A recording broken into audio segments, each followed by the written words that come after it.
Amici ed amiche di Una vita da lontano, bentornati, ben rivisti, ben risentiti. Ultima puntata della terza stagione, anche se qualcuno continua a dire che forse è la seconda, ma l'abbiamo già spiegato più di una volta che noi ci basiamo su il conto delle stagioni di Netflix e quindi anche in un anno si possono avere 2 stagioni differenti, ma bando ai discorsi faceti. Come tutte le settimane torniamo per raccontarvi una storia di un espatriato più o meno e farci raccontare alcune cose interessanti. Questa settimana racconteremo forse di come si diventa youtuber, di viaggi e di quant'altro, ma prima di passare la linea ai miei compagni di viaggio, io vi ricordo come sempre di iscrivervi ai nostri canali, di cliccare sulla campanella, di iscrivervi ai nostri podcast su tutte le piattaforme e poi di cercare Una vita da lontano su tutti i social o unavitalontano.com, insomma ci trovate. Con me, come sempre, Emiliano Pilotti e Piero Carlucci.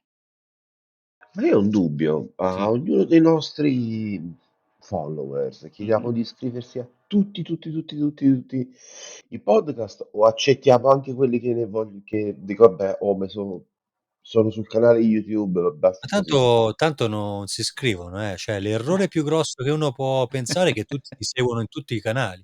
Io ci ho messo anni perché, siamo tutti convinti di questa cosa, ma chi ti segue su YouTube mica è detto che ti segua su Instagram o da un'altra parte. Cioè io per anni, ma questo veramente c'abbiamo messo anni anche come persone che lavorano con me per capirlo. Il pubblico di ogni piattaforma è completamente diverso. C'è solamente una parte, che ne so, del 10-15% che sarà uguale. Se no Fantastico, cioè voi benissimo. siete in tutti, no, podcast, siete, che ne so, su Spotify, Apple Sì. Music, eccetera. Mh-mh. Però se uno c'ha Spotify non c'è Apple Music. Eh sì, è vero, è l'uno e l'altro. Capisci? Continuerete a rimanere nel dubbio di chi vi ha parlato per i prossimi 10-15 secondi perché io, come da solito, prima di dire una cosa seria, devo girarci un po' intorno, dire il bando alle ciance, ciaccio le bande e poi lanciare la sigla.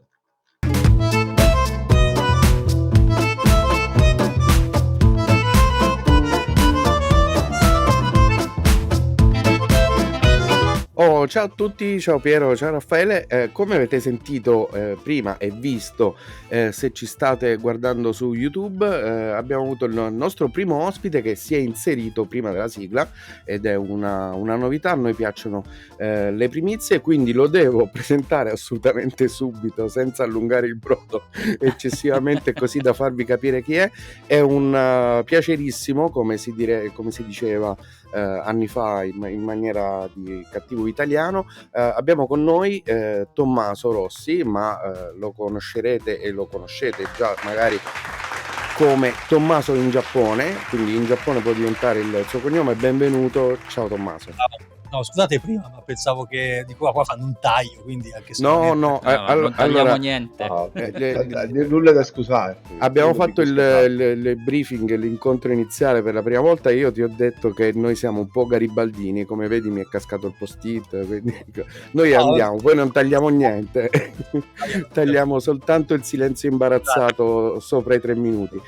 Allora Tommaso, tu sei in Giappone ovviamente, a Tokyo, vivi a Tokyo, vediamo intorno a te il classico immaginario collettivo giapponese di manga, anime, videogiochi, sake, cioè cos'altro Sì, c'è, vero. si può No, vedere, quello è robottoni. whisky.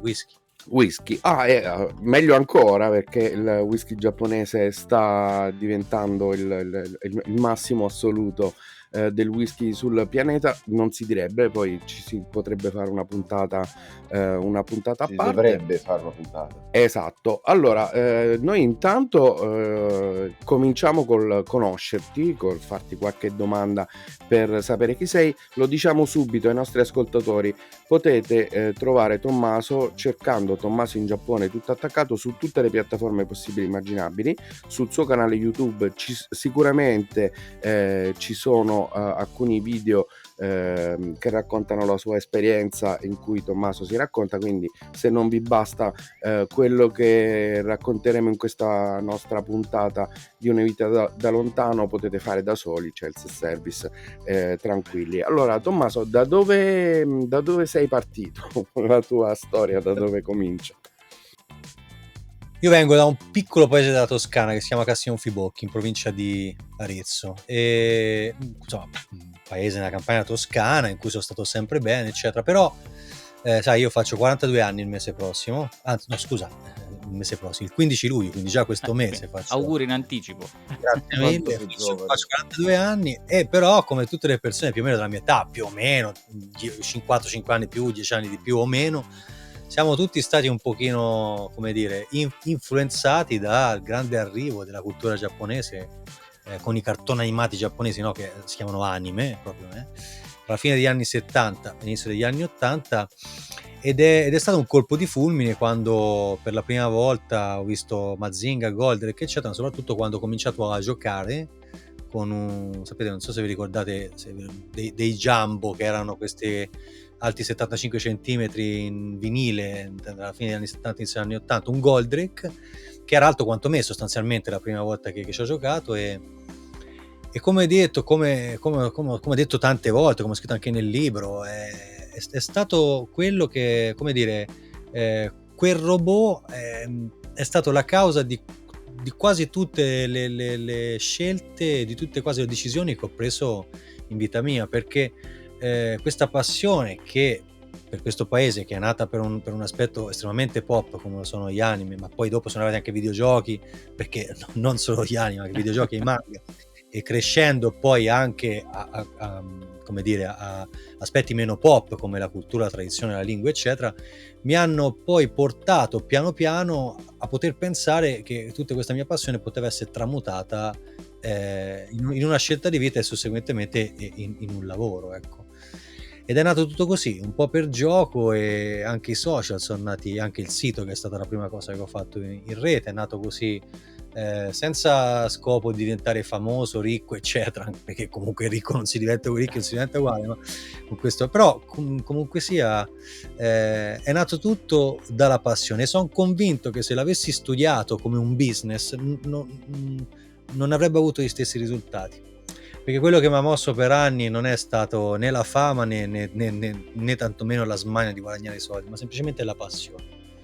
Quindi senza passione, quello che è particolarmente difficile, come parlare giapponese, cioè io per esempio, dato che non ho ci sono stato molte volte e mi piace, però non ho una grande passione per la lingua cinese, e se dovessi imparare la lingua cinese per me sarebbe difficilissimo, a differenza invece del giapponese, che è una lingua difficilissima, ma che con la passione, siccome ti piace, riesci un po' a districarti meglio rispetto a una persona che invece dovrebbe a impararla per forza, si troverebbe sicuramente male. Ma quindi la prima parola che hai imparato in giapponese immagino sia i famosi 3 ideogrammi, che vuol dire continua, che si vedeva alla fine di ogni puntata. Guarda, ci ho fatto una maglietta, guarda, per la Esatto. Questo è stato quello che tutti quanti, no, ci chiedevamo negli anni 80, che cavolo c'è scritto in questa, che c'è scritto? Perché tutti pensavamo che ci fosse scritto fine, in realtà no, era continua. Fine c'è scritto, ed è Owari, e è scritta l'ultima puntata. È l'unica, se vedevi l'ultima puntata capivi, è diverso, la capivi che forse, ma sai, ora è facile capirlo, cioè fare una scoperta del genere, basta andare a vedere su internet, c'è scritto, alla fine, tra l'altro non lo mettono più, però nei cartoni animati di una volta ce li mettevano. Ma soprattutto bisognava avere la fortuna che chi metteva in onda quel cartone animato lo metteva in ordine giusto, cosa che è stata raramente fatta in Italia, visto che non solo erano cartoni animati, ma erano cartoni animati completamente alieni giapponesi. Per esempio, sì. I Cavalieri dello Zodiaco, che vennero trasmessi per la prima volta su Odeon alla fine degli anni 80, avevano comprato i diritti fino alla Casa del Leone. Dopo la Casa del Leone, che ancora c'erano 6 case, quanti sono? 5-6 case, perché il leone che è il sesto segno dello Zodiaco, se non sbaglio, il sesto, non me la sbagliare al volo. Così loro avevano comprato fino a lì, e quindi una volta arrivati a Ioria ricominciavano da capo. quindi tutti i Cavalieri dello Zodiaco, poi dopo vennero acquistati da un'altra televisione che finalmente arrivò fino alla 12ª casa e mise il punto alla prima serie dei Cavalieri dello Zodiaco, quella che nell'anime è la prima serie dei Cavalieri dello Zodiaco. Questo ci introduce a tanti potenziali discorsi sulla completa differenza culturale, sui punti di contatto e non fra il Giappone e noi, ma io ti voglio chiedere come hai perfezionato, diciamo così, tecnicamente il tuo trasferimento, l'arrivo in Giappone e la decisione poi di restare, perché queste cose non si fanno dal bianco al nero, c'è una certa gradazione di grigi prima. Tu invece pensi che sia così, ma come voi mi avete detto prima della live garibaldina, io invece pensavo che in realtà che tagliasse qualcosa, invece no. Anche il mio trasferimento è avvenuto a caso. Perché? Perché, cioè, vabbè, dopo no, però cioè, non è che io sono venuto la prima volta in Giappone 15 anni fa, nel 2007, no? E l'internet di allora, che c'era, non è che non c'era, però non era l'internet di ora, non c'erano i social network, cioè, c'era già YouTube, ma non era come... Quindi la prima volta che sono venuto, quello che ho visto ha largamente superato quello che mi aspettavo. Adesso invece quando io accompagno persone è totalmente l'opposto, cioè le persone rimangono deluse da quello che non spesso, però qualcuno rimane deluso da quello che vede, perché dice come? E l'ho visto, mi sembra più grande, vabbè, lo vedi col grandangolo a 12, capisci che... E dico, questo è incrocio di Shibuya? Dice sì, ma pensavo fosse più grande, ma è in incrocio l'incrocio di Shibuya, non è che è a me, insomma, l'incrocio di Shibuya, no? E quindi niente, la prima volta che sono venuto ho visto tutto bello eccetera e ho pensato, quando sono tornato, come posso fare qualcosa per tornare senza spendere tutti i soldi che avevo speso. Ecco, questo è stato il motore di tutto quanto. Però non è nato subito come qualcosa per dire ok, adesso ho capito che devo andare a vivere in Giappone. L'ho capito qualche anno dopo. La prima volta no, è andato così. Quindi dopo, quando poi intorno al 2011 più o meno, a inizio 2011, poco prima del terremoto, ho cominciato a organizzare tutto per poter venire a scuola e potermi trasferire. Da lì è partito un programma un po' più strutturato. Però questo vi posso assicurare che sognare di venire a vivere in Giappone è bello, ok, tutti vogliono fare. Quando poi c'hai il biglietto in mano, a me è presa paura, devo essere sincero, perché dico ora che faccio, perché e non è tanto ora che faccio quando vado a scuola, ma ora che faccio quando, dopo che non vado a scuola, che ho finito la scuola, che faccio? Perché è facile dire trovo lavoro in Giappone, ma dove vado? Che faccio? Quello lì il punto. Io sarò stato bravo, sarò stato fortunato in certi campi eccetera, però ci ho avuto molta fortuna da questo punto di vista, quindi non ho neanche passato tutti quei come dire, quelle prove dei lavori un po' così, come cameriere nel ristorante eccetera. Io ero già laureato, avevo già anche fatto un'altra esperienza, quindi un po' di background ce l'avevo, quindi ho skippato tutto quelle differenti tappe che qualsiasi persona che vive in Giappone spesso deve affrontare e che sono veramente dure. Scusate un attimo, dico alla mia figlia di abbassare un attimo il volume che sennò intanto fate... Intanto Tommaso, insomma, per chi lo segue su YouTube sa che insomma è sposato con una signora giapponese che ha una figlia che si chiama Miwa, che è parte integrante dei video di Tommaso, anche se è sempre oscurata, perché per non far vedere la faccia. È che mi ritrovo molto, perché Miwa ha più o meno l'età di mia figlia, perché mia figlia ha 6 anni da poco, mia figlia ne fa 7 a ottobre, quindi più o meno 2015. Come avete capito, cari ascoltatori, Raffaele è un fan di Tommaso in Giappone, certo. Quindi ci abbiamo messo un po', ma alla fine siamo riusciti a fare questa puntata. Semplicemente non è uno che poi se la tira queste cose, semplicemente rituale. Quando non sono impegnato, volentieri. Ma sì, anche perché non era per dirti cotica in qualche modo, era solo per prendere in giro Raffaele, e noi lo facciamo spesso. Invece sempre. Sì, mi veniva in mente questa cosa della tua formazione, diciamo così, professionale scolastica precedente, come se fosse una vita precedente, e in Giappone, appunto, non solo hai ripensato la tua vita trasferendoti, eccetera, ma poi ti sei anche ripensato nel lavoro, nel cosa fare, come vivere.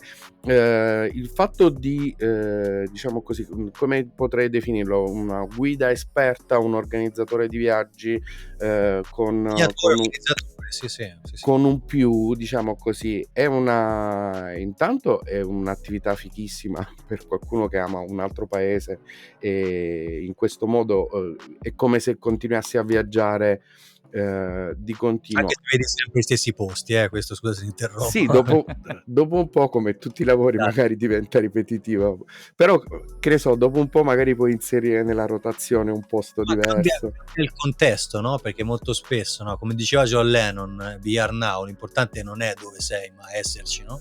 Quindi con tutte le persone che hai intorno i posti sono sempre soliti, ma il contesto cambia, quindi ogni volta c'è qualcosa di piacevole in più. Quindi diciamo così che, tra virgolette, i clienti o comunque le persone che accompagni ovviamente diventano parte del viaggio, dell'esperienza, e quindi quello la rende sempre diversa, sperando che siano delle persone piacevoli, cosa che non sempre è scontata. E questa invenzione, se la posso definire malamente così, cioè quella di diventare un organizzatore di viaggi, ovviamente avrà richiesto un tempo, impegno, organizzazione e anche una visione così un po' sul lungo periodo, o no? No, te lo dico proprio. No, perché la molla dell'organizzazione dei viaggi non è stata, diventa all'inizio, poi dopo ovviamente cambiano le cose quando devi strutturare ancora di più, no? Non è stata adesso faccio il sito e organizzo viaggi, diventa un business, eccetera. No, io volevo viaggiare gratis, ok? Ma soprattutto volevo dare la possibilità, per me non era importante guadagnare, ma era conoscere ancora di più questo paese, no, non guadagnarci sopra. Se avessi fatto subito il ragionamento inverso, sono sicuro che non avrei avuto gli stessi risultati. Ma soprattutto, adesso i tempi sono molto cambiati, ma quando ho cominciato nel 2008, ok? Credetemi, era molto difficile trovare qualcuno che volesse venire in Giappone. Cioè ancora c'era il Giappone carissimo degli anni 90, ora non è così. Ora, no, chiaramente non è un viaggio, non è come andare a fare una settimana a Londra, per capirsi, no? Che uno prende l'aereo, va a 500 euro e fa tutto. È un viaggio che comunque costa, ma non è così impegnativo dal punto di vista economico per una persona che fortunatamente ha un buon lavoro, o anche normale, che comunque magari vive da solo o ancora è giovane e vive a casa con i genitori. Comunque è un viaggio che rispetto agli anni 90 si possono permettere tante persone. Negli anni 90 venivi in Giappone solo se eri ricco, non è che non c'erano molti. Quindi oltre al fatto che io volevo conoscere ancora, il punto è che volevo dare la possibilità anche a un singolo senza amici che erano appassionati di questo paese di poter venire in Giappone, perché credetemi, per anni io volevo venire in Giappone, non negli anni 90 che ho fatto un preventivo che lasciamo perdere, ma 2003, 4, 5, quando le cose con l'euro erano già, e si cominciava a sapere un po' di più, e io non ci voleva venire nessuno, diceva figurati vengo in Giappone dove un operaio guadagna 20 milioni al mese. Tutti avevano sta cosa qua, no? Che venga a fare in Giappone? È nato tutto così. Infatti come dire, se guardo i clienti di ora al netto degli appassionati, come percentuale c'è una netta salita in percentuale di persone curiose, a differenza di, non so, 2010, 2009, quando già li facevo con successo, in cui il 90% erano appassionati. Però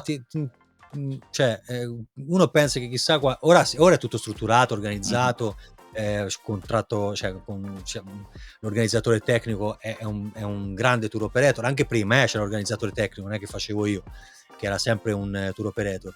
Però quando abbiamo cominciato, io e Marco Rondoni, per dire, che accompagnavamo insieme, eravamo veramente due ragazzi che si erano improvvisati un lavoro. Però vedi, il fatto che avessimo poca esperienza alla fine era compensato dal fatto che ci mettevamo tanta passione per fare la cosa. È È sempre l'entusiasmo. quello lì, non lo facciamo per soldi. Io ho perso un sacco di soldi per anni, non ci ho guadagnato niente, veramente, però per anni, non per tantissimo, però per almeno 3-4 anni perlomeno non ho guadagnato quasi niente. Cioè sì, venivo gratis, avevo le spese recuperate, ma non è che diceva porto 1000 persone, no, niente, non guadagnavo niente. Però poi E c'è ci ho stata continuato c'è c'è stata un'accelerazione in termini di volumi, perché io mi sono reso conto che, diciamo i 4, 5 anni prima delle Olimpiadi, che dovevano essere nel ecco, lì abbiamo perso 2020, tanti soldi invece. lì ovviamente sì, però dico prima, anche la mia timeline di YouTube e di tutto il resto, ed è stato probabilmente uno dei motivi per cui ho scoperto poi il tuo canale e quello di altri tuoi colleghi, è perché era proprio boom, Giappone, Giappone, Giappone, Giappone, Giappone, quindi c'è stato un Adesso era momento in pure cui è diventato proprio, è esploso insomma, no, in quel quinquennio prima delle Olimpiadi. esattamente, diciamo che quando io ho cominciato a fare solo questo, intorno al 2014, è stato proprio il momento in cui si è cominciato il balzo, no? Prima no, prima era piano piano, ogni anno di più, poi intorno al 2014-15 è scoppiata proprio la mania. E tra l'altro ora credo che ci sia un altro boom, anche se credo che la Corea sia il nuovo Giappone da questo punto di vista. Però anime e manga durante la pandemia sono diventati spaventosamente più spaventosamente più popolari di prima. Tant'è che non so se avete visto che insomma Mondadori qualche settimana fa ha comprato Star Comics, che è un segnale abbastanza grande se un colosso come Mondadori compra una casa editrice che propone manga, i loro conti l'avranno fatti, avranno capito dove va il mercato, insomma. Poi non è detto che chi è appassionato di manga venga in Giappone, poi non è detto, perché la stranezza poi sarà questa magari. No, ti posso assicurare che io sono uno di quelli, per esempio, fino a che non mi costruiscono l'Arcadia di Capitan Harlock identica all'originale, io non vengo. Mi sa che non verrai mai allora, perché Dubito in effetti. no, sai qual è il punto? È che è rimasta nell'immaginario collettivo, ma il valore sentimentale e di come dire, di simbolo che diamo noi a certi anime in Italia non è lo stesso corrispettivo in Giappone. Per esempio Goldrake in Giappone non lo conosce nessuno. Ma quello è Vabbè. perché quando hai scarsità ti rimane come la goccia d'acqua nel deserto. A te ha dissetato, un altro invece è andata via un attimo. Sì, no, però è famoso Capitan Harlock, Certo, Leiji certo. Matsumoto è un mangaka famosissimo in Giappone. Però è giusto per dire che ci sono miti da noi in Italia che non trovano un suo corrispettivo di successo in Giappone. Tra cui, ripeto, Goldrake e Gigrobo d'acciaio non sono idoli generazionali come in Italia. Come da noi. Mazinga sì, e Gundam anche. Gundam, c'è un Gundam a grandezza naturale, credo che ancora sia lì. Adesso sono 3. Adesso sono 3. Uno era quello... Uno a Tokyo, uno che si muove a Yokohama, e poi c'è l'F91, non mi ricordo come si chiama, Fukuoka, che hanno aperto 2-3 mesi fa. Questa è una cosa nuova. Però attenzione, perché noi abbiamo la differenza 4-5 anni rispetto a te, siamo un pochino più vecchi, per cui secondo me noi siamo più da Goldrake che da Gundam. Ma Gundam era nell'80, sì. Goldrake nel 78, quindi non è che poi... Però non so, forse o forse erano i canali delle TV locali che ritrasmettevano, che avevano diversi. È stato trasmesso in mancanza di... Gundam ha avuto problemi di diritti, ha avuto non la stessa diffusione di Goldrake, andava sulla Rai, quindi... soprattutto è stato il primo, e quindi la prima cosa che vedi ti rimane impressa in una parte del cervello molto profonda, e quindi c'è sempre diciamo così l'effetto Madeleine. Potremmo parlare ore e ore e ore di tutta una serie di incroci culturali, soprattutto pop, del Giappone con l'Italia, del fatto di come i nostri paesi possono essere molto simili per tanti aspetti, ma veramente lontanissimi per molti altri. Quindi è una cosa che ho già notato nelle precedenti puntate con gli ospiti in Giappone, che c'è sempre da parlare, da farsi spiegare, o comunque delle cose da capire. Io invece voglio chiedere a te, partito appunto con grande entusiasmo per il Giappone, che cosa ti ha sconvolto di più quando sei arrivato la prima volta, in positivo e in negativo? Parli da turista o No, da... da persona che si stava trasferendo, Forse da che stavi... lavoratore, insomma, Esatto, da expat. quando sei andato a studiare, insomma, lì a scuola, il periodo quello iniziale. È stato un periodo... Allora, la prima scuola che ho fatto nel 2011 è stato un periodo molto bello, devo dire, no? Perché andavo a scuola, uscivo, andavo fuori con gli amici, andavo a bere, mi divertivo, andavo a Nakano, stavo a Nakano, che insomma è un posto che insieme ad Akihabara è il posto per comprare i manga, gli anime, il figure più che altro, no? Quindi era tutto bello. Dopodiché c'è stato l'altro periodo della seconda scuola in cui poi avevo il visto, potevo lavorare, eccetera. E allora, quando tu arrivi per la prima volta in Giappone, sia che sei un turista, sia che sei un novello studente, è sempre una figata, no? Treni in orario, pulito da tutte le parti, sicurezza da tutte le parti, niente scippi, prendi il posto nei caffè, lo prendi appoggiando il telefono sul tavolo e poi vai a piare il caffè e tutte queste cose qua. Queste sono quello che colpiscono tutti. Io ho una rubrica sul mio canale, si chiama Italiani in Giappone. Quando chiedo qual è il pro di vivere in Giappone, e tutti ti dicono la sicurezza sociale, la pulizia, la puntualità, diciamo tutte le stesse cose, cioè non è che uno dice ah no, è standard, cioè, e la cosa standard nella risposta del contro è sempre la solita, i rapporti sociali. Ecco, questo per un italiano, il rapporto sociale, cioè il fatto di come si vive l'amicizia, di come c'è la garanzia nell'amicizia quando porti qualcuno, di come non puoi mai dire a qualcuno 20 minuti prima mandandogli un messaggio a piare il caffè, perché forse ti dà l'appuntamento se va bene a 20 giorni, no a 20 minuti. E quindi io per esempio ho intervistato Massimo, che è il primo tassista, anzi è l'unico tassista italiano in Giappone, è uno dei pochissimi stranieri che fa il tassista. Lui mi ha detto: io quando mi sono divorziato sono spariti tutti. Lui ancora non l'aveva capito, mi sono divorziato da mia moglie e sono spariti tutti. Io avevo bisogno d'aiuto, stavo male, eccetera, nessuno. Quando poi mesi dopo, qualche mese dopo, diversi mesi dopo anzi, poi è andata, e loro gli hanno detto: no, ma sai, quando poi c'è questi problemi qua, noi non cioè lasciamo stare, perché per noi bisogna lasciar stare. Cioè non c'è il soccorso, ma il loro aiuto è non contattarti, per non disturbarti e non rendere ancora più dura.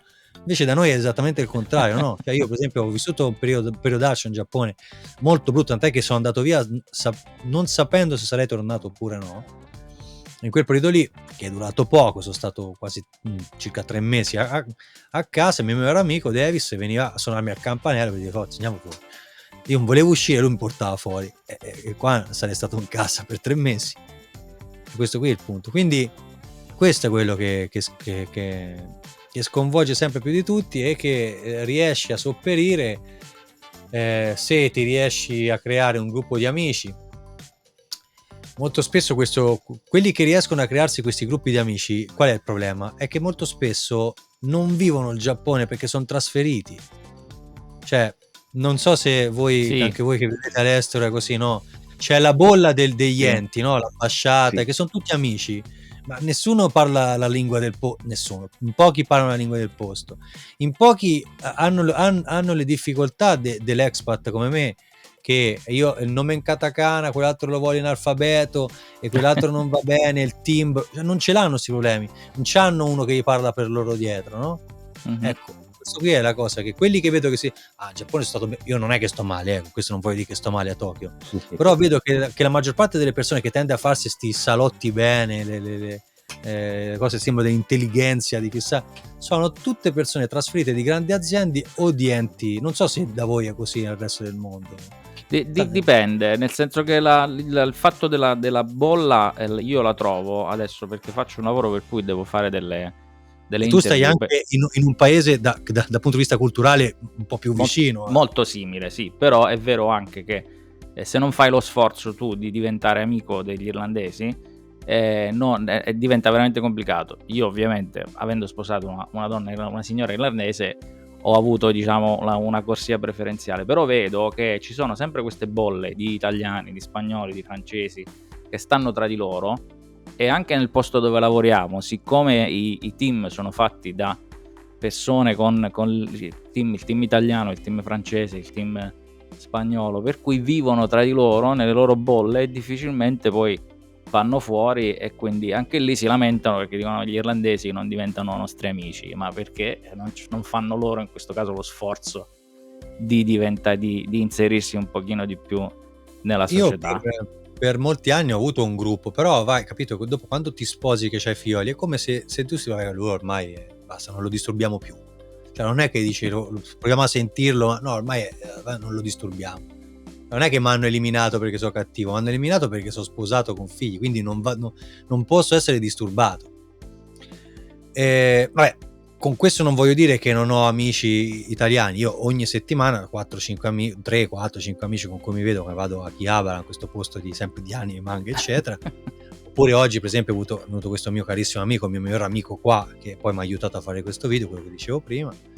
E niente, ce l'ho, non è che non ce l'ho, però il punto è che quando vedo le foto degli eventi eccetera, degli eventi, e vedo un po' girare più o meno sempre le solite persone, dico vabbè, voi siamo creati una bolla, che non è sbagliato, perché anch'io ho creato la mia piccola bolla, però in casa mia, è sempre in Giappone, cioè non è in una sezione distaccata in territorio italiano, è sempre Giappone. Io esco fuori e poi c'è problemi di tutte le persone che vivono in un paese difficile come questo, con l'aiuto di mia moglie, perché per amor di Dio non vuoi dire che riesco a fare sempre tutto da solo, fortunatamente sì, però a volte può capitare che è meglio far interagire il giapponese con il giapponese rispetto a me sul normale. Anch'io faccio interagire l'irlandese con l'irlandese perché ogni tanto non capiscono. Che non è una questione di spiegazione di lingua, è questione di logica. Sì, è vero. di cultura di base, di background culturale. No. Io ci ho messo anni per capire questo, perché pensavo, sai, magari mi sono spiegato male, ho parlato male. E invece no, mi è capitato una volta, ora senza dirvi che è, perché è complicato anche da spiegare, per cui ho detto, ascolta, io tutte le volte che devo fare sta cosa c'ho sto problema, per favore fallo te, io ho detto a mia moglie. Non riusciva, dopo che gliel'ho spiegato non lo capiva neanche lei. Allora ho detto, ho capito allora, però ho capito che è proprio una cosa che per voi è difficile da capire. È molto semplice, però è veramente complicata da spiegare. È una di quelle cose non previste dal manuale del paese. Ce ne sono tanti di paesi diversi, di culture con cui interagire. Qual è una di quelle cose che ti risulta tuttora indigesta del Giappone, se c'è, che non ti va giù? No, allora ora questo qui è chiaramente la domanda messa così, che giustamente deve essere così. Io come dico sempre, io sono ospite, quindi se per loro è così la logica, io non posso che dire obbedisco, sempre per citare Garibaldi. Quindi mi uniformo a quello che mi dite voi, perché non posso cambiare niente. Se questo il paese l'avete costruito intorno alla vostra logica, e quindi pace. Però ecco, io sono una persona molto rigida con me e con gli altri, molto severa con se stessa sulle regole eccetera, ma la rigidità dei giapponesi riesce a essere oltre anche la mia. Cioè è proprio difficile a volte, cioè per esempio ci sono delle cose che chi è stato in Giappone sa, no? Cioè quando vai a pagare, questo è un esempio stupido, però giusto per farvi capire com'è la logica giapponese. C'è un piattino in cui tu devi mettere i soldi o la carta di credito, ok? Se tu gliela dai in mano, i soldi, la carta, le mettono nel piattino e li riprendono. Perché? Perché si fa così. Cioè, non è che si può cambiare il modo di fare, è così e basta. Ecco, questo è una cosa stupida, però mettetelo sul massimo sistema e vi troverete a fare riunioni di ore per stabilire se una memory card, e questo è cose di cui sono testimone, se una memory card va comprata su Amazon piuttosto che in un altro store, se è meglio comprare questa macchina fotografica o l'altra per ore, per giorni, oppure meeting per dire se le persone devono passare di qua o di là quando c'è un evento. Questo mi risulta molto interessante, devo dire. Direi perché a occhio di là è meglio. No, perché è in tutto, cioè i briefing in cui tu, se non sei il capo, non puoi parlare, perché devi parlare solo il capo. Vedi che siamo due team, se tu vuoi dire qualcosa mica la dici te, la devi dire il capo. tu gli dici per interposta persona quello che vuoi dire, lui lo dice. È così. Questo fa esattamente il contrario di quello che avviene normalmente invece in Italia, in cui ci sono tutta una serie di situazioni in cui, anche se ci dovessero essere delle regole, magari non leggi, proprio delle regole normali, non è un problema, perché si può fare anche in un altro modo e a È nessuno... quello che ci salva da sempre. È quello che ci salva da sempre. La nostra forza è essere estremamente elastici. La forza del Giappone è la loro rigidità e la loro volontà. Siamo due paesi che ottengono i risultati in maniera differente, uno con la forma e uno con vabbè, proviamo, facciamo, poi vediamo. Cioè, Oh, io ho fatto scusa se questa sì, è sì, no, vai. ho fatto un'intervista a un mio carissimo amico Peppe, che ha 2 pizzerie a Tokyo, buonissime tra l'altro, e lui mi dice, a un giapponese, se tu gli dici la pizza si fa così, con la biga, con questo quanto eccetera, lui lo fa uguale. Se poi invece gli dici ok, fai come ti pare, a meno che non è una persona che ha così grande risulta difficile farlo. Questo è molto interessante, perché abbiamo proprio su questa cosa qui delle regole e della rigidità punti di partenza molto, molto lontani, e secondo me sarebbe interessante vedere quando ci sono i figli di queste due culture combinate, come vengono fuori. Quindi spero che nel futuro tu scriverai un altro libro su come è venuta l'educazione della figlia. Perché l'ho detto così? Perché volevo farti presentare adesso, dopo che Raffaele fa il suo pippone, Perché siamo di arrivati metà a puntata. metà No, strada. non essere volgare. E padre Ralph, visto che siamo in completi anni 80, Ecco. padre Ralph di Uccelli di Rovo, che ora ci farà il suo Ecco, sermone. padre Ralph irlandese, anche lui sposato, però Hai poi visto? dopo Mica alla sono fine. cretino.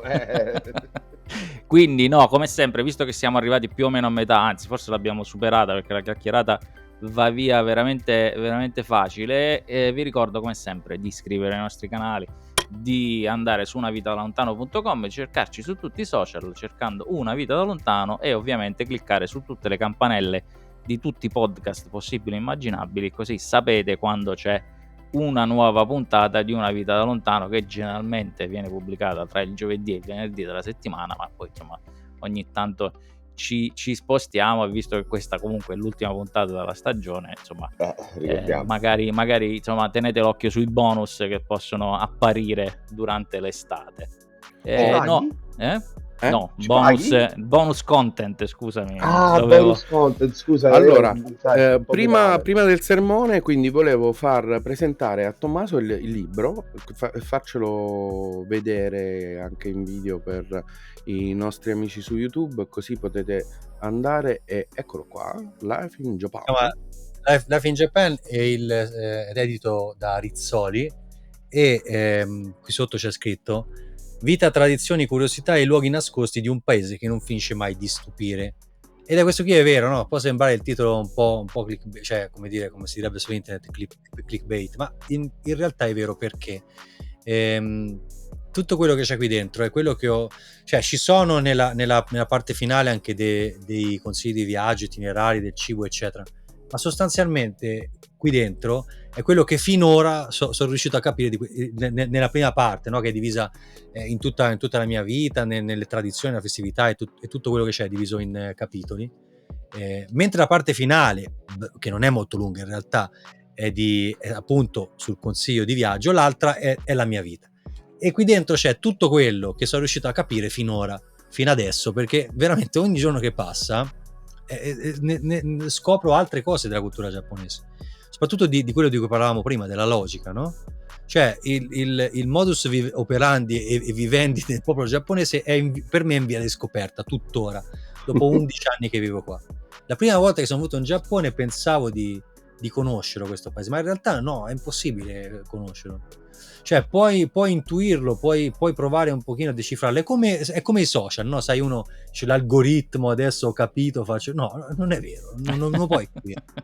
Quindi più passa il tempo e meno lo comprendo, cioè più entro dentro la società dal punto di vista linguistico, sociale, quello che è eccetera, e meno spesso riesco a comprenderlo, anche se devo dire negli ultimi anni, non voglio dire che sono diventato giapponese perché no, però certi comportamenti, soprattutto non so, in qualità di cliente, no? Perché il cliente in Giappone è Dio, no? Kokaku-sama o Kami-sama, che vuol dire il cliente è Dio proprio. Alcuni atteggiamenti, per esempio, se aspetto più di tot, dicono no, cioè mi spazientisco, oppure se un servizio clienti non mi tratta come deve trattare, come tratto, cioè sono queste piccole cose a cui invece i giapponesi fanno tantissimo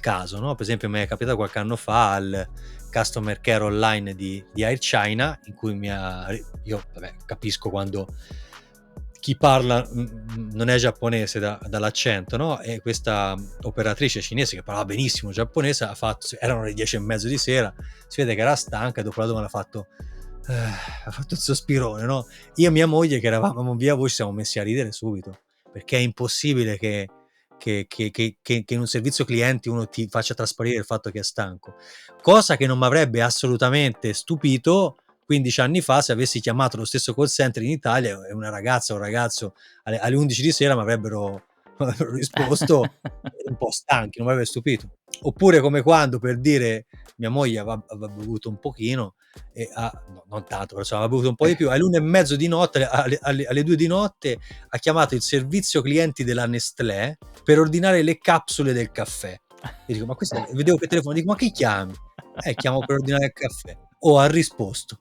Cioè io hanno risposto alle 2 di notte c'era qualcuno. Sì, perché si vede che tanti ordini vengono fatti sulle ali dell'entusiasmo quando uno beve. Quindi questi pensate, qui pagano una alle 2 di notte al caffè, al servizio clienti del Nespresso, scusate, avevo fatto per ordinare il caffè. Capito? Questo è il servizio che fanno i giapponesi per chi compra. Ora, ti consiglierei dal profondo del cuore, vista come dire, questa parte della logica giapponese che hai fatto propria, di non contattare mai un customer service spagnolo. Perché sono tipo di azienda. Via. Anche di entrare raramente in un negozio, soprattutto del sud della Spagna, perché di solito il trattamento caloroso che ricevi è più o meno questo, che e quello è il buongiorno. Poi diciamo che da lì ti senti proprio accolto, ben voluto e sei un fastidio e devi essere eliminato il più velocemente possibile. Poi senza parlare che non le 2:30 di notte, ma alle 2:30 del giorno è impossibile contattare sia il customer care sia i venditori normali, quindi sì, chiunque. Oddio, i customer care ti rispondono, ma sarebbe meglio di no, perché insomma sostanzialmente vieni insultato e uno viene anche pagato per quello. Deve essere un lavoro che ti permette di sfogare parecchio, in effetti, in Spagna. Senti, invece il libro è parte di una specie di switch della tua carriera, nel senso che ovviamente ne parlavamo fuori onda, tra virgolette, che durante la pandemia il tuo core business si è spostato dai viaggi ai social praticamente, no? E quindi il libro probabilmente è parte anche di quello. Com'è andata? Nel senso, c'è stato un momento di panico con la pandemia di dire cavolo, adesso le bollette come le pago, oppure comunque quella era una direzione in cui volevi andare, nel senso spingere di più la parte dei social? Allora guarda, non sono mai stato preoccupato, e lo dico anche, insomma, avevo lavorato tanto negli anni passati, veramente tanto. Io ero già passato da una situazione di stop al turismo nel 2011 con Fukushima. E a tutte tu pensa che siamo passati da avere tipo 50 persone a aprile a 0 in un attimo, e da fare 4 viaggi 5 viaggi tra agosto e settembre del 2010 a 1 ad agosto del 2011, non con 150 persone, con 4, ok? Gli unici che volevano venire in Giappone, tant'è che ci invitarono anche al palazzo del governo metropolitano di Tokyo, perché eravamo l'unico tour italiano che era in Giappone, in 4. Alla luce di questo, tutte le persone che lavorano con noi, per me eccetera, avevo sempre detto ragazzi, finché c'è la festa lavorate, perché da un momento all'altro qualsiasi cosa da un attimo finisce tutto. Quindi io, memoria di questa cosa, per anni non ho avuto un attimo libero. nel momento in cui è arrivata la pandemia, devo dire che insomma non è che dico ora, cioè non è che dico ora sto a casa tranquillo, no, diciamo che un po' dico vabbè dai, un po' di benzina ce l'ho, quindi non dovrebbero esserci problemi. Non mi ha preoccupato, devo essere sincero. Guardandomi indietro ora, al netto del disastro delle Olimpiadi per noi economico, più che altro per il mancato guadagno, non per gli investimenti, questo devo essere sincero. Per gli investimenti sì, ho perso, ma niente che mi faccia diventare diverso da come sono, insomma. Sono diversi soldi, però diciamo che sostanzialmente posso rimanere uguale. È quello che non abbiamo guadagnato dal periodo delle Olimpiadi. Ma tolto questo, la pandemia è stata un'occasione enorme per tanti motivi. Il primo è di carattere affettivo, sono stato 2 anni in casa con mia figlia. Questo non me lo ridà nessuno, l'ho vista crescere. E con la mia moglie anche, tra l'altro. Perché comunque sì, anche lei ha fatto, comunque anche il Giappone ha scoperto lo smart working. Detto questo, tutto quello che ho potuto fare in questi 2 anni di ampliamento veramente enorme, soprattutto di certe piattaforme che avevo, non sarebbe stato possibile senza la pandemia. Quindi per me la pandemia alla fine non dico che sono, ora ti dico che ho sfruttato l'occasione, al tempo facevo e basta. Quindi non è che sono stato, come dire, il pesce cane dell'economia di guerra, questo no. Però tutto quello che ho potuto fare perché non avevo nient'altro da fare l'ho fatto, e il libro nasce anche da questo. Cioè io non avevo intenzione di scrivere un libro perché è complicato scrivere un libro, però quando mi ha contattato Rizzoli non gli potevo dire no, non lo faccio perché fatica, e alla fine l'ho fatto. Però è fatica, insomma, non è facile. Quanto ci vuole per scrivere un libro? Uno come me ci mette 1 anno, ovviamente. Ma uno più smaliziato, una persona che sa scrivere, non so, 4-5 mesi lo fa magari. Ecco, quindi magari noi, Raffaele, ci potremmo mettere 5 anni, No, sì, noi certo. 3 combinati in... Aspetta, senza guida anch'io 5 anni. Con una persona che tu gli scrivi e ti corregge, ti dice qua dove si fa, ci vuole 1 anno. Per questo ti dico che uno che è bravo ci mette 2 mesi a scrivere un libro. Prima, facendo la battuta per introdurre il libro, diciamo che sono passato tangente sull'educazione di tua figlia, la crescita sua in Giappone, con un padre italiano espatriato, una mamma giapponese in Giappone. Quanto della tua cultura, della tua personalità, dell'Italia tu rivedi in tua figlia, o sei riuscito a metterci qualcosa, diciamo così, a parte la parte genetica? Per ora no. No, tra l'altro è troppo buona, la vedo, la guardo, è uguale a me, no? Quindi vedo che mia figlia, sai, mater sempre est pater nunquam, no? Però in questo caso pater anche, insomma. Sì. Però fuori quello è troppo brava. Io quando ero piccolo, cioè nel senso mi portavano da qualche parte e volevo comprare tutto, e invece mia figlia le dico vai, che vuoi? E mi dice, sembra ti faccia un favore a farsi comprare qualcosa. È proprio brava, e quindi a parte della tranquillità eccetera, sicuramente non l'ha presa da me. E sai, sull'educazione ancora è presto, perché sai, cioè, abitando a Tokyo e avendo fatto il nido, l'asilo, adesso la prima elementare in Giappone, è difficile passargli altro, no? Tento di non fargli mangiare queste aberrazioni culinarie che si trovano in tutti i posti, tipo non so, la pasta col ketchup, questa roba qui. Quindi almeno tento di limitare i danni da questo punto di vista. Però l'amo culturale ancora, sai qual è il fatto? È che io gli parlo sempre in italiano, io non parlo più giapponese in casa da quando è nata, ma non ha bisogno di parlare italiano lei, no? Quindi io dovrei smettere di se non mi risponde in italiano io non ti parlo, dovrei dirgli così, perché lei mi parla, io gli parlo italiano e lei mi risponde in giapponese, a testimonianza del fatto che quello che gli dico lei lo capisce, ma non avendo bisogno, magari si vergogna anche un po', risponde in italiano, ha paura di sbagliare, però non avendo bisogno di parlare italiano, no? Perché tanto a scuola la mamma è tutto in giapponese, che lo parla a fare in italiano. Se la porto in Italia 1 mese e gli dico ora, se vuoi mangiare devi parlare italiano. Purtroppo questi 2 anni sono 2 anni perduti, ecco, da questo punto di vista sì. è stata una tragedia. I miei quando perché adesso sono tornato in Italia, ma sono potuto tornare da solo perché la bambina andava a scuola. Adesso torneremo alla fine dell'anno tutti insieme. I miei saranno 3 anni che non la vedo. 3, non si vede 3.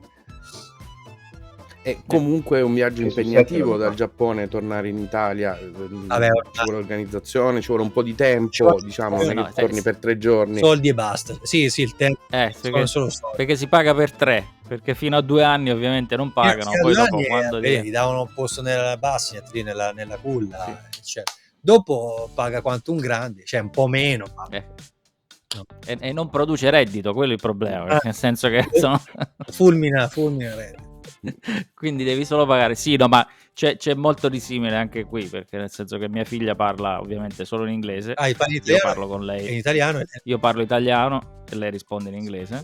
Ogni tanto mi dice non ti capisco, quindi devo fare la doppia traduzione. no, io in non inglese. mai, neanche, non manco una parola, proprio, neanche quando non mi capisce. Quindi e adesso siamo arrivati al punto che mi prende in giro quando parlo in inglese e mi rifà l'accento italiano che parlo inglese, quindi non so se succede anche a te, nel senso che se tu hai un accento quando parli in giapponese, perché quando parli in giapponese cioè l'italiano è veramente, credo, la lingua che più si assomiglia dal punto di vista fonetico, che non cambia niente. Quindi quando senti parlare un inglese senti arigato, dice no, noi arigato. No, è vero, noi da questo punto di vista credo che siamo le persone che a livello di accento parlino meglio giapponese. interessante. Questo è buono a sapersi. Sì. Sarà... Stavo dicendo una cavolata, ma sono venuto. No. Va bene, avevo pronto il drum roll qua per la battuta. Beh, sarebbe la prima volta che lo inserivi in tempo qualunque tipo di infettino, per cui c'hai il roadcaster, vero? No, perché... su questo programma che stiamo usando c'è un affarino. Il roadcaster lo comprerò, adesso vediamo quanti soldi rimangono dopo le vacanze estive, quindi poi sicuramente comprerò. Anch'io ho il roadcaster, c'è questi suonini impostati, tipo mi faccio sentire un attimo. Ma questo non c'è. No, mi sa che non esce. Ecco. Sì, esce. Vedi come si fa velocemente. Comunque per concludere la storia ora lo vado a cercare. Comunque per concludere la storia degli accenti, noi abruzzesi, più specificatamente teramani, riusciamo ad avere un accento in qualunque lingua del mondo, perché è proprio innato nel nostro modo di essere. Allora, ci stiamo avviando verso la conclusione della puntata. Abbiamo provato a farti delle domande un po' più serie del solito. Immaginati come sono le altre. No, vabbè, potevamo stupirvi con appunto effetti speciali paranormali, parlare di cose molto più pop, di come diciamo così le culture si stanno non dico uniformando, ma unificando, nel senso che globalmente ci si conosce un po' di più, e la presenza insomma di tanto Giappone molto pop in tutto il mondo è sempre più presente e costante. Ma il Giappone non è solo quello che arriva con, diciamo così, prodotti di intrattenimento o altro. Il Giappone è molto più complicato e complesso, è una cultura stratificata, importante, eccetera. Tu adesso vivi in Giappone, la tua famiglia è in Giappone e vivete lì.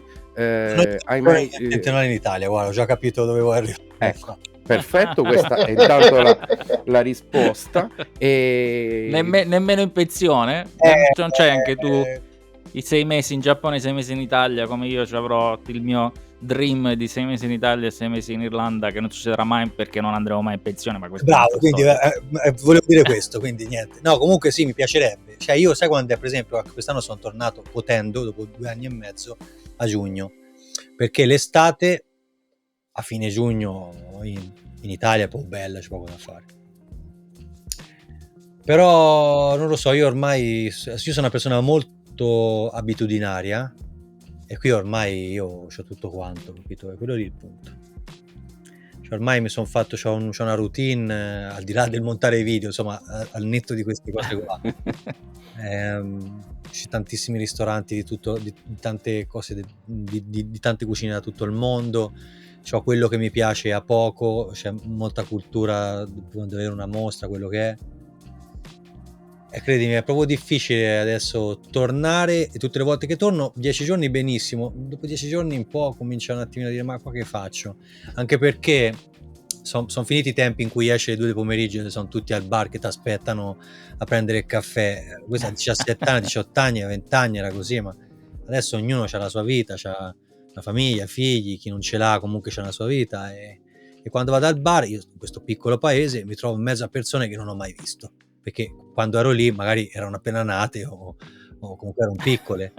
Quindi sì, diciamo dei bellissimi ricordi dell'estate degli anni 90, degli anni 2000, in cui a qualsiasi ora del giorno e della notte andavo al bar, trovavo sempre qualche amico con cui parlare.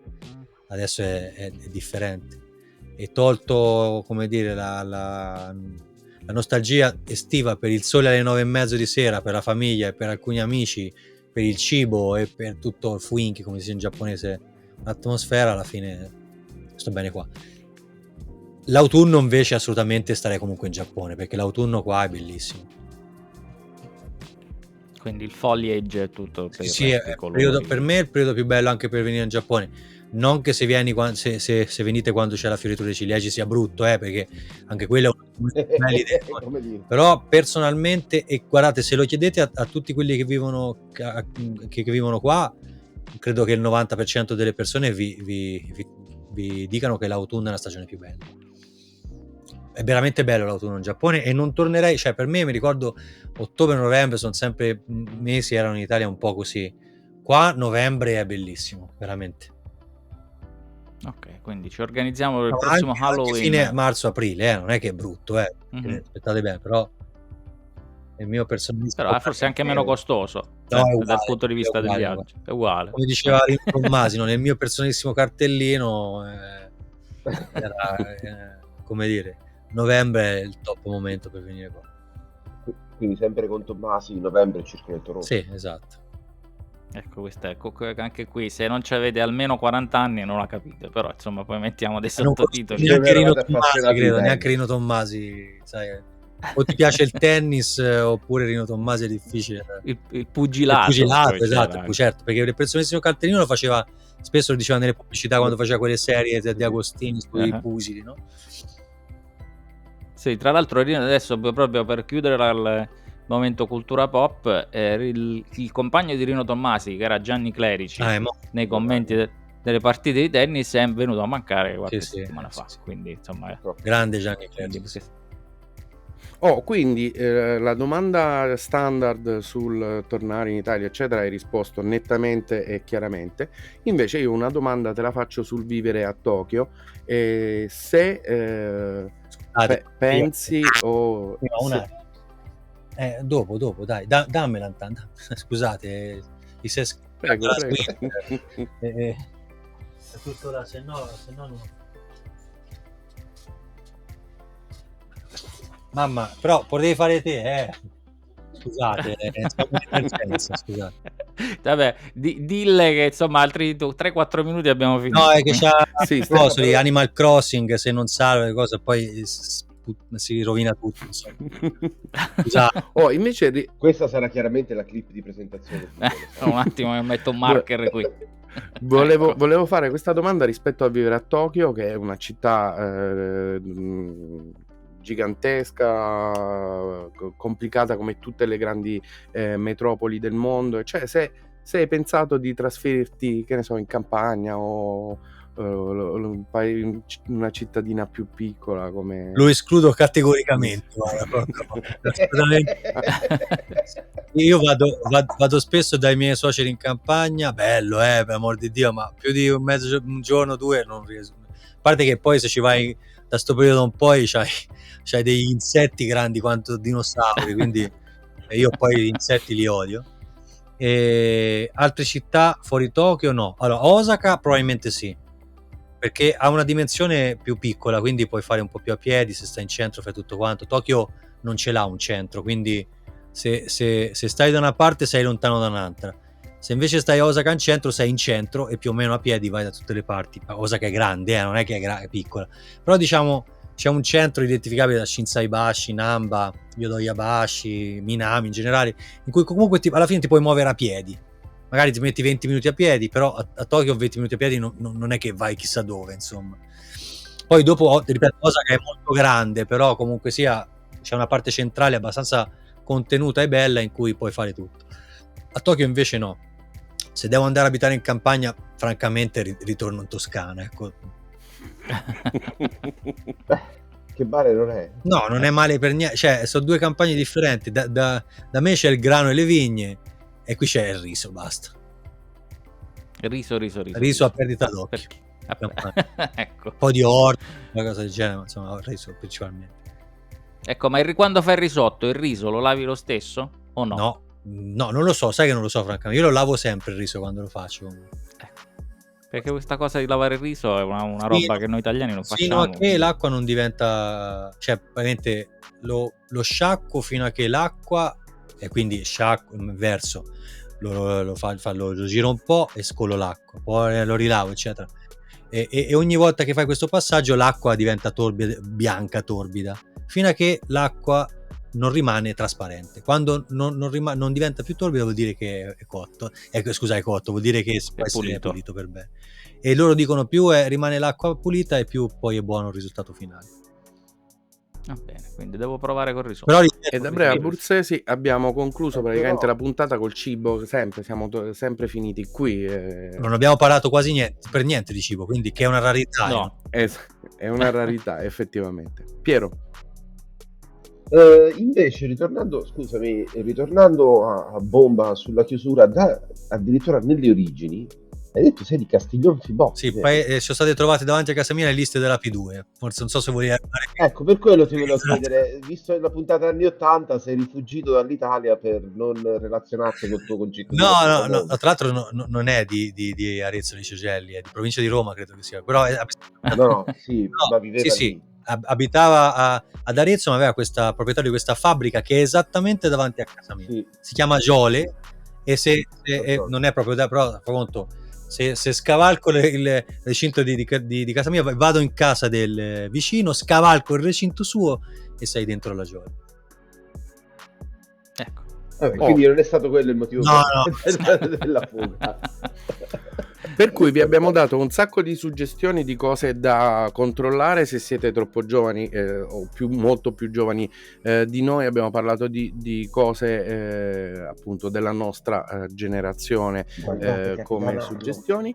Io comincio con la come si può chiamare col finale, dicendovi che Tommaso è stato il nostro 74esimo ospite progressivo. Questa era la nostra 77esima puntata, la 21esima e ultima della terza stagione.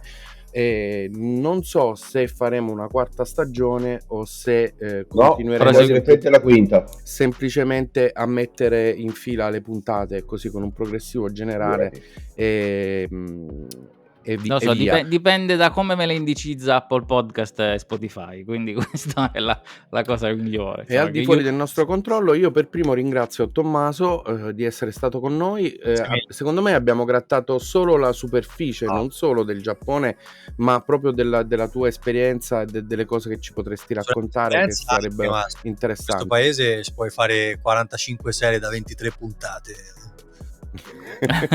Quindi noi leggeremo il tuo libro, che io in chiusura farei rivedere, così siamo sicuri che i nostri amici su YouTube se lo vanno a comprare. Allora, Life in Japan, lo potete trovare dappertutto perché è edito da Rizzoli.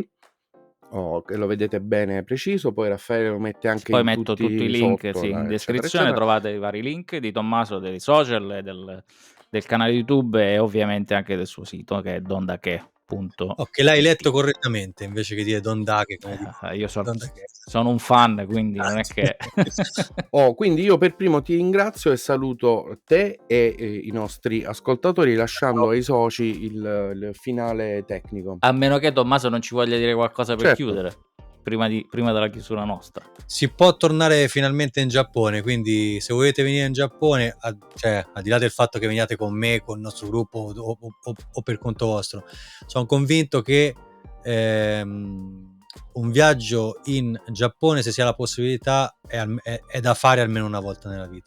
E cioè veramente io ho accompagnato tante persone che erano venute qua così per curiosità, che l'anno prima erano stati a Sharm el Sheikh, l'anno dopo sono stati a New York magari, e che in Giappone poi sono tornate perché sono rimaste affascinate da questo paese, che è molto diverso, ma per certi aspetti abbiamo anche dei punti in comune. Quindi vi aspetto in Giappone. Ecco, Piero. Ringrazio anche io Tommaso, tra l'altro mi scuso con lui e con voi per il ritardo iniziale e per il buco durante la trasmissione, purtroppo io ho buchi di rete oggi, per cui Ecco. è un miracolo che sia stato il 90% del tempo a quanto pare, visto che va e viene quest'oggi a Slima e manda la tecnologia. Quindi vi ringrazio davvero per averci ascoltato, ringrazio gli ascoltatori per averci seguito per una stagione. E adesso finisce quindi la collezione primavera-estate di Una vita da lontano. Ci risentiremo a breve per l'autunno-inverno, quando metteremo i cappotti e le sciarpe. E detto questo, parola a Padre Ralph per il saluto finale. Questa era Una vita da lontano, unavitalontano.com, il canale YouTube, i podcast, eccetera, eccetera. L'ultima puntata della stagione. Entusiasmo, L'ultima puntata della stagione. Durante l'estate sicuramente qualche video lo carichiamo sul canale YouTube e magari qualcosa anche sui podcast, ma chissà, perché ci abbiamo da raccontare, insomma, queste vacanze che arrivano e dei nostri trasferimenti da espatriati. Per il resto, per chi ci ascolta sul podcast, ci sentiamo, Dio volendo, a settembre con una nuova stagione, oppure con la collezione autunno-inverno, come ha appena detto Piero. È stato un piacere come sempre, grazie Emiliano, grazie Piero, grazie Tommaso. Ciao, alla prossima, ciao. Ciao ciao. Ciao.